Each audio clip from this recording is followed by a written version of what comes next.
A stagecoach journey across the Old West might seem like a slow, peaceful ride, one where you have time to look out a small window and savor a sense of freedom.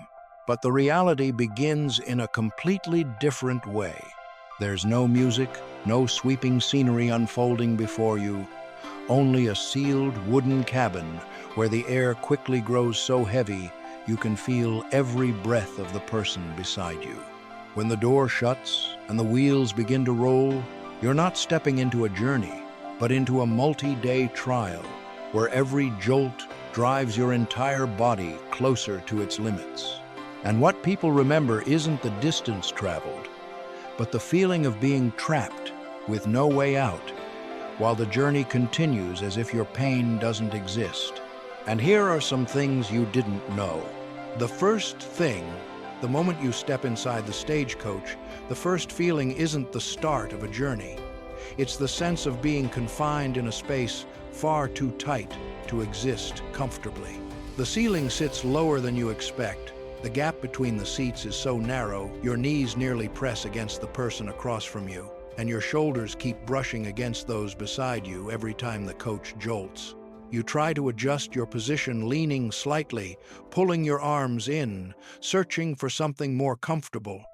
But every attempt quickly becomes pointless.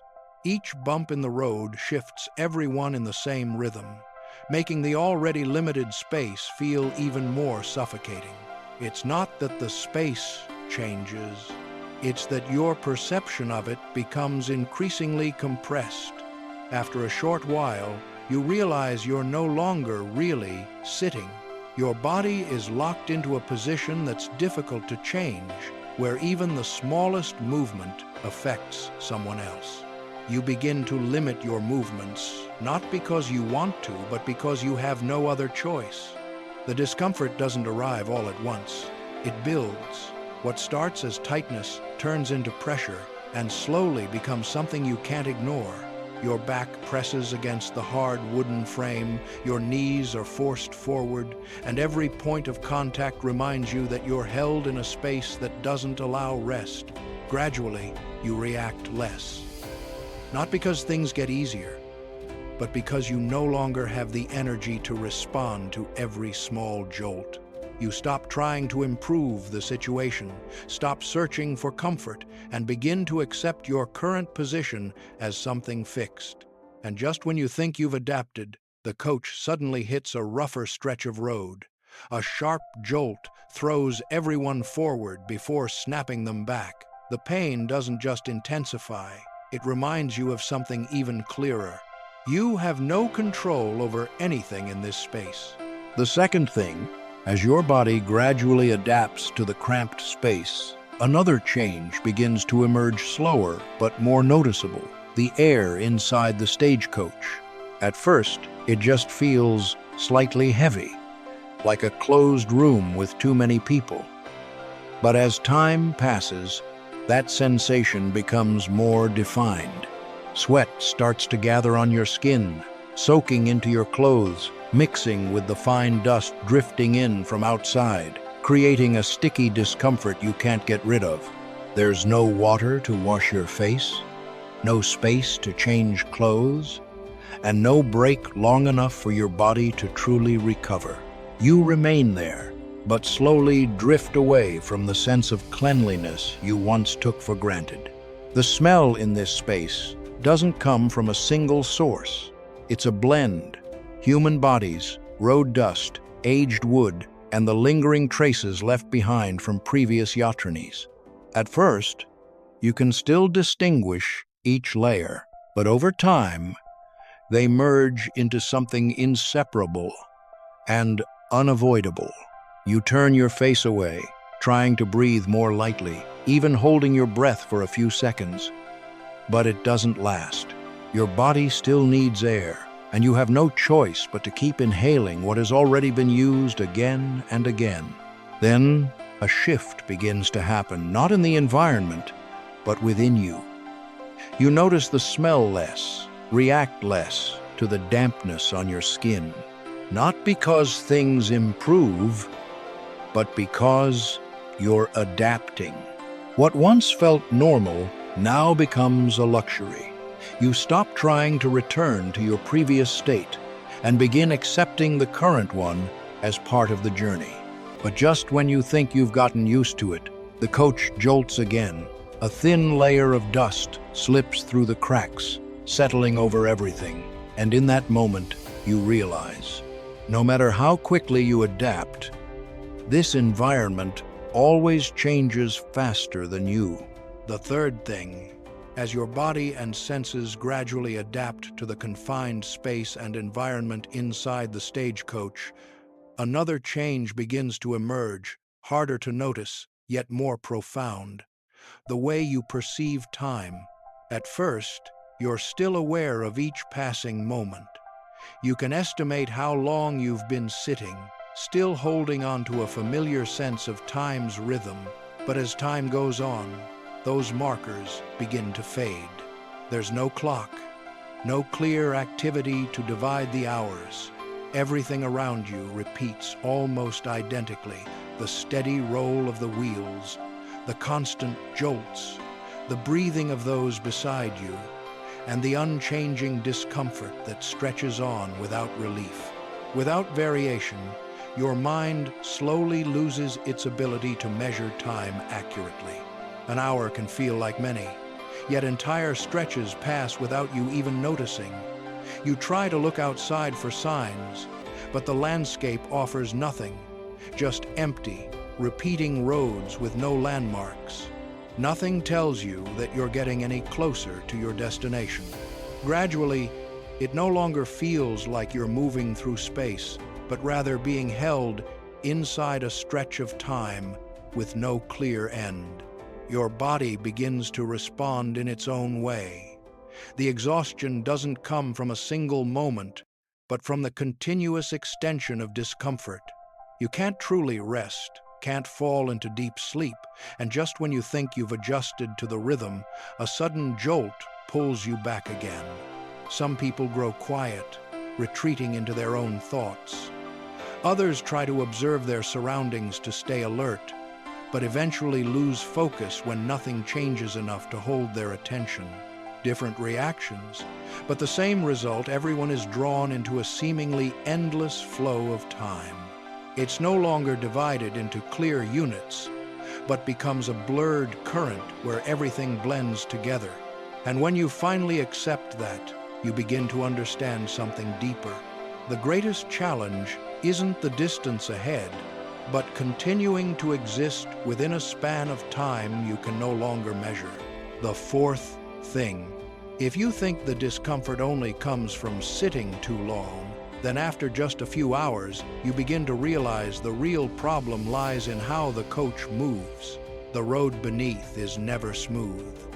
Every rock, every rut, every dip sends force directly into the wooden frame, and from there, straight into your body. There's no suspension, no cushioning, just repeated jolts in a rhythm you can't predict. At first, you try to keep your balance. You tense your muscles, grip the edge of the seat, attempt to control your body's reaction. But very quickly, you realize it doesn't help.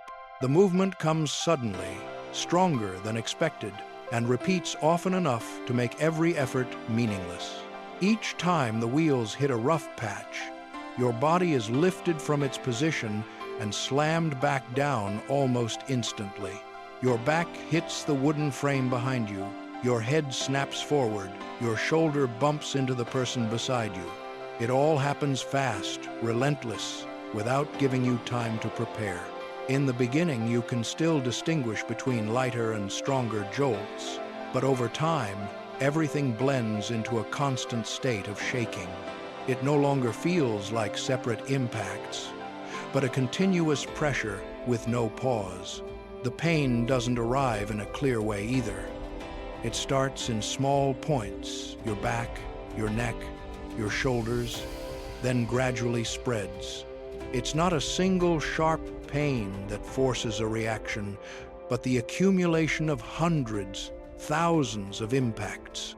And the most striking part is, there's no break between them. You begin to loosen your body, letting it move with the rhythm of the coach as a way to conserve energy. But even then, the sense of losing control doesn't go away. You don't decide when you move, you can't adjust the direction, and you don't know when it will stop.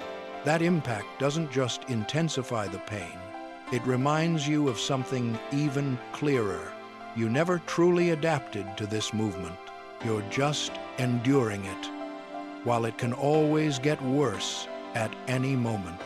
The fifth thing, as you begin to settle into the constant rhythm of the coach's jolting, another thought quietly takes shape in the background, not fully formed, but always present. What happens if that fragile balance suddenly breaks? Everything feels stable, only as long as nothing changes. But on roads like these, stability is never something you can rely on for long. The coach isn't moving across a solid, predictable surface. It depends on multiple factors at once: the pace of the horses, the judgment of the driver, and the condition of the road ahead. A single disruption is enough to throw everything off. A wheel slipping out of its track, a horse reacting unpredictably, or a turn taken just a moment too late.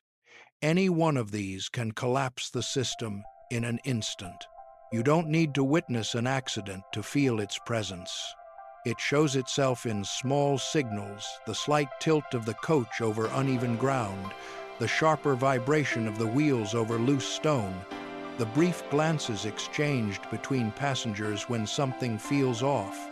None of these signs say anything directly, but they're enough to remind you that everything here depends on forces beyond your control.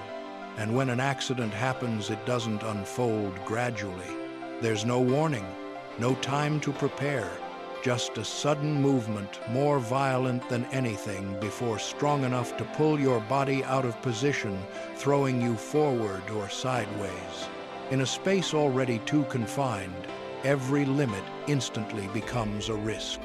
There's no room to avoid impact, no solid point to hold yourself in place. In that moment, everything breaks apart: sound, motion, and collision crashing into each other, forming a chaos you can't process in real time. And when it stops, if it truly stops, the first thing you notice isn't whether you're okay, but the sudden silence that follows. What makes it more unsettling isn't the accident itself, but knowing it can happen at any time. The truth is, it doesn't build up. It simply happens. And you're inside it whether you want to be or not. And when the coach starts moving again, as if nothing ever happened, you begin to understand something more clearly. Danger isn't a rare event. It's part of the journey itself. The sixth thing, as you grow accustomed to what's happening inside the coach, another kind of pressure begins to form, this time from the outside. There are no clear signs, no warning sounds, yet the feeling that you're moving through an unsafe land never fades. Long stretches of road pass without a single person in sight, creating a space vast enough for anything to happen, without anyone having time to react. You start noticing smaller details: a distant movement that might just be a shadow, a sound with no clear source, or a silence that lingers a little too long. None of it is certain, but it's enough to make you wonder if someone is watching or waiting for the right moment to appear. No one says it out loud, but the brief glances between passengers suggest they're thinking the same thing. The fear here doesn't come from a specific threat. It comes from not knowing whether a threat exists at all. And that uncertainty keeps your mind active, constructing different possibilities, each one adding more pressure. As the coach continues forward, you realize something else: you have no real way to protect yourself if anything does happen. The cramped space limits your reactions, your position restricts your view, and everything depends on the driver, the people around you, and the hope that things will continue as they should. But that hope isn't strong enough to erase the unease. Occasionally, the coach passes signs of life: A stop, a small group of people, traces that someone has been there before. Those moments bring a brief sense of relief. But the moment the coach moves on and returns to empty roads, that sense of safety disappears almost instantly, replaced by a familiar state of alertness.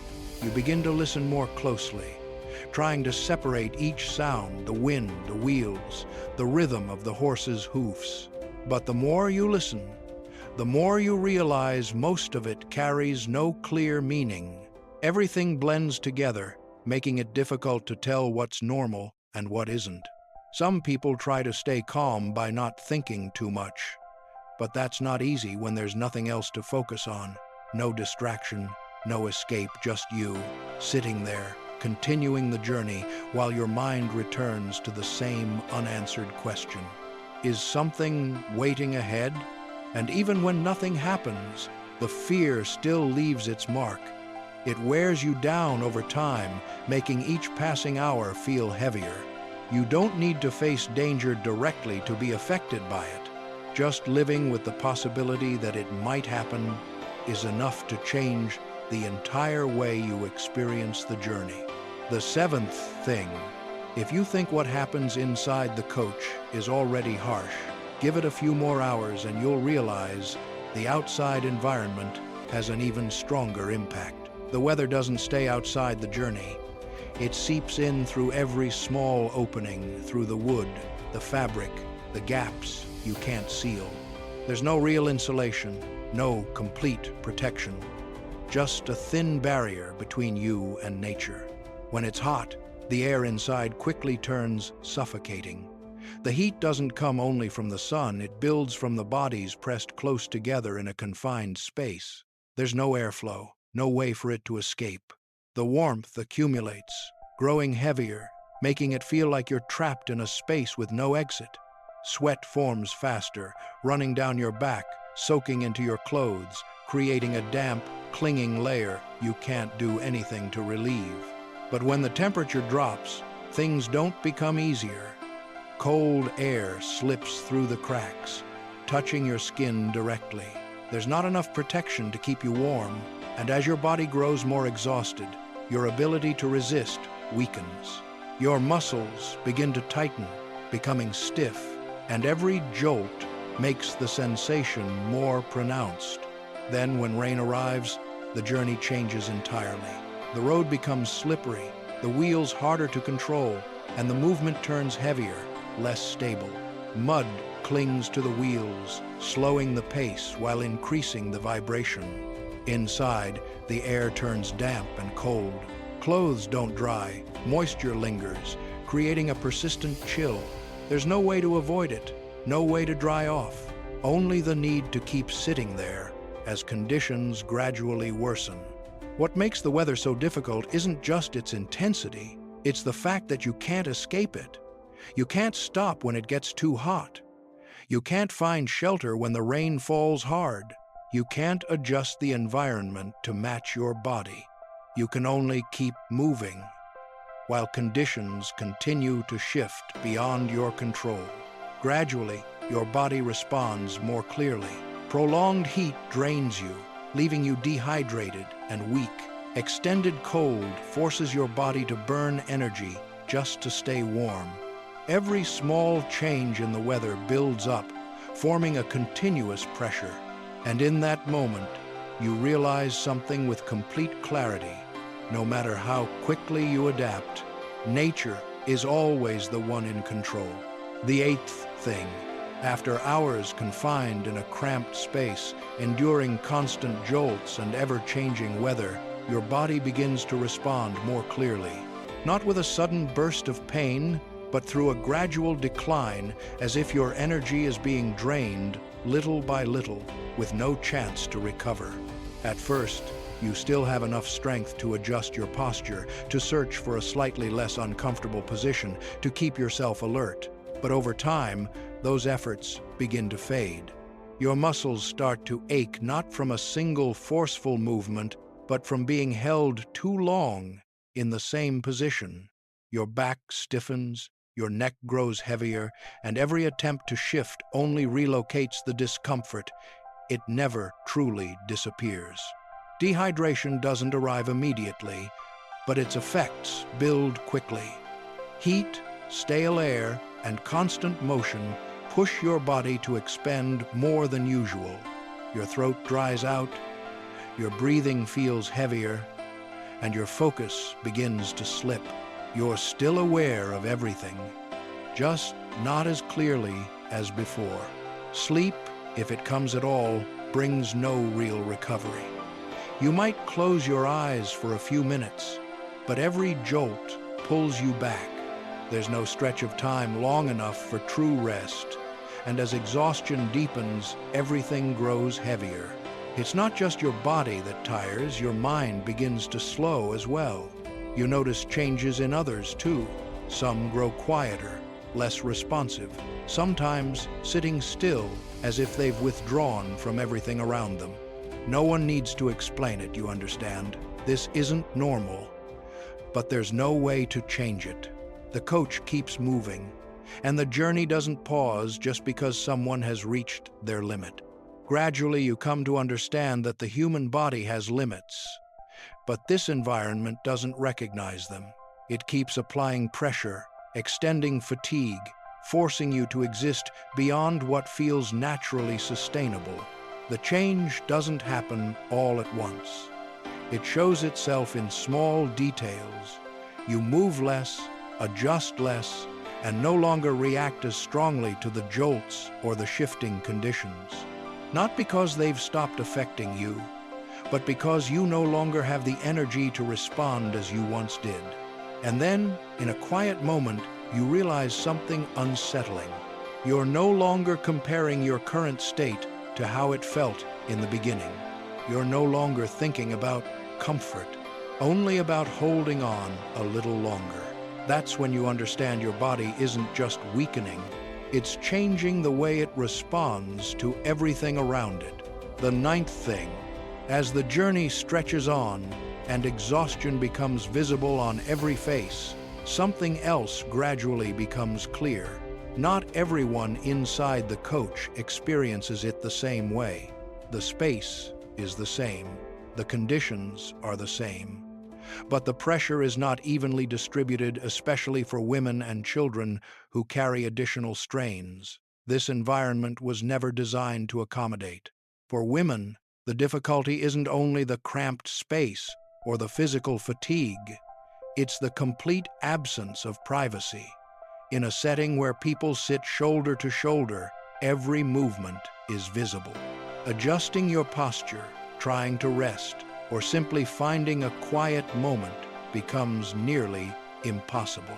Things that once felt ordinary in daily life suddenly become luxuries, and the constant awareness of how you move, how you exist within that space, creates a quiet, ongoing psychological pressure that isn't always easy to notice. There doesn't need to be a specific threat. The feeling of being watched, of being restricted, is enough to make you continually adjust yourself not for comfort, but to avoid unwanted situations. For children, the journey presents a different kind of challenge. They don't understand why they have to sit still for so long. They don't understand why they can't move freely as they normally would. Discomfort, fatigue, and boredom quickly turn into visible reactions: restlessness, crying, impatience. Those sounds don't just reflect the child's state. They spread throughout the entire space. No one blames them, because everyone understands it's a natural response. But that understanding doesn't reduce the pressure. If anything, it adds to it. The already confined space becomes heavier. There's no way to avoid it, no solution strong enough to fully ease it. Some women try to keep the children calm, doing everything they can while they themselves are already exhausted.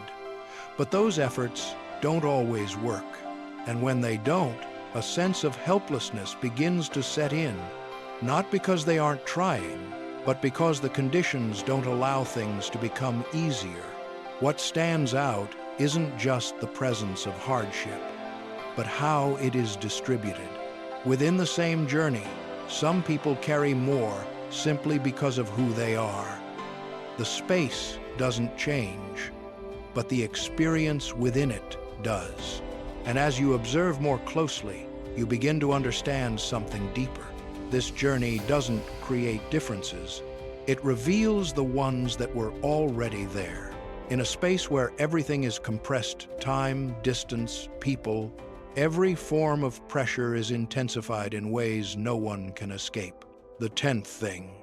After hours of sitting beside strangers in a space you cannot leave, something gradually becomes clear. This coach is no longer just a means of transportation. It begins to function like a small, contained society. At first, everything seems the same. The same space, the same conditions, the same shared pressure. But over time, differences begin to surface. Not obvious, not spoken, yet undeniably present. They show in how people occupy space. Some try to hold a stable posture, sitting upright, limiting movement, as if preserving a sense of control in a situation where most of it has already been taken away.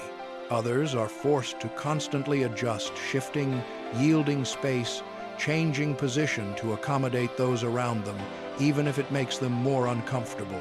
This division is never acknowledged out loud, but it exists. You see it in glances, in the way people avoid contact or sometimes fail to avoid it. Some try to maintain distance, while others are forced to accept constant proximity. Some remain quiet, withdrawn, while others can't fully hide their discomfort. Beyond the interior space, the differences become even more visible through position. Not everyone sits inside the enclosed cabin. Some are placed outside on the roof or at the rear where they are directly exposed to wind, dust, and harsher weather. No explanation is needed. Everyone understands those positions are not random. What's striking is that these structures don't disappear under pressure. If anything, they become more defined. When space is limited and time stretches on, even the smallest actions carry more weight. A slight movement can cause irritation. Minor reactions can spread into shared tension. Even though everyone endures the same journey, the differences don't fade. In fact, in such compressed conditions, they become more visible because there is nothing left to conceal them. Some people try to maintain order, staying quiet, keeping control as a way to preserve stability. Others begin to let go, as exhaustion erodes the need to follow familiar rules. These two states exist side by side, no one fully in control, yet everyone affected. And as you observe more closely, you begin to understand. This coach doesn't just carry people across distance. It reveals how they exist when every layer of protection is stripped away. There's no distance left to hide behavior, no comfort to soften reactions. Only the most basic human responses remain within a space where everything is compressed. And in that moment, you realize this is no longer just an individual journey, but a condensed version of society itself, where everything becomes clearer than ever before. The 11th thing. At first, you notice everything. A slight jolt, an unpleasant smell, a repetitive sound, each one triggers a reaction, even if only briefly. But as those sensations repeat again and again, your mind begins to treat them as a normal part of the environment. You no longer flinch when the coach shakes. You don't react as strongly when the air grows heavier. You stop trying to change things you already know you can't control. This shift doesn't happen suddenly, it unfolds slowly, almost imperceptibly if you're not paying attention. You move less, adjust less, and respond more slowly to what's happening around you. Not because you can no longer feel, but because you're conserving energy, both physical and mental. On a journey like this, constant reaction is no longer sustainable. Your thinking begins to simplify. You stop trying to understand the entire journey. You don't focus on the destination anymore. Instead, you narrow your attention to smaller moments each minute, each passing rhythm. It helps you maintain a sense of stability, but it also changes the way you perceive everything. You no longer compare the present to what you once knew. You begin to accept this state as a temporary, normal, different in expression, but the same at the core. Everyone is adapting. It allows you to endure, but at the same time, it dulls your sensitivity. Instead of changing the environment, you begin to change yourself to fit it. And in that process, you gradually lose a part of your natural response, not because you've grown weaker, but because this environment doesn't allow you to remain as you were. Not because things have improved, but because you've changed enough that you no longer react the same way. And that's when you understand this journey doesn't just exhaust your body, it is reshaping the way your mind works. And when that transformation settles in, you're still in the same space, under the same conditions. The 12th thing. After everything you've experienced inside the coach, one thing becomes clear. The familiar image you once had never fully reflected reality. The beautiful scenery, the smooth movement, the sense of freedom, those are only a selected version, easier to accept, shaped to fit how people prefer to imagine the past. In that version, everything appears stable and controlled, but the reality is entirely different. The real experience isn't made up of separate elements. The heavy air, shifting temperatures, confined space, and constant motion all occur at once, building over time into a continuous pressure you can't escape. That doesn't mean what you've seen before is wrong, just incomplete. One version gives you a sense of control. The other shows that you must adapt just to endure. And what's striking is that most people are more familiar with the more comfortable version, not because they deny reality, but because it's the one they've seen repeated the most. But when you look deeper, you begin to realize the real experience isn't found in the beautiful images, but in the small pressures that build over time. That is what truly shapes the journey, not what you see, but what you're forced to endure within. When you think back to the image of a stagecoach rolling across the Old West, what likely comes to mind is still the sunset, the long road stretching ahead, and the sense of freedom that films have built over the years. But after everything you've just experienced, that image is no longer the same. You still see the coach, but now you understand what's happening inside it. It's no longer a gentle ride, but an extended journey where the body is pushed to its limits, where the environment constantly applies pressure, and where the mind is forced to change in order to adapt. There is no comfortable distance, no familiar sense of control, only people trying to make it through each passing hour in a situation they cannot escape. What matters most isn't what happens on the road, but what happens within each person as the journey continues. The way they react, the way they adapt, and the way they gradually accept things they once believed they could never endure. It's not a choice, it's what happens when there is no other choice left. And when you look back on the entire journey, you begin to understand that the story isn't about the destination. It's about the process, the small changes that build over time, and the way people are forced to adjust in order to survive in an environment that was never meant for them. Because in the end, what this journey leaves behind isn't the memory of the distance traveled, but the way it changes you from within. And sometimes, the most unsettling part isn't what you have to endure, it's the fact that you can get used to it.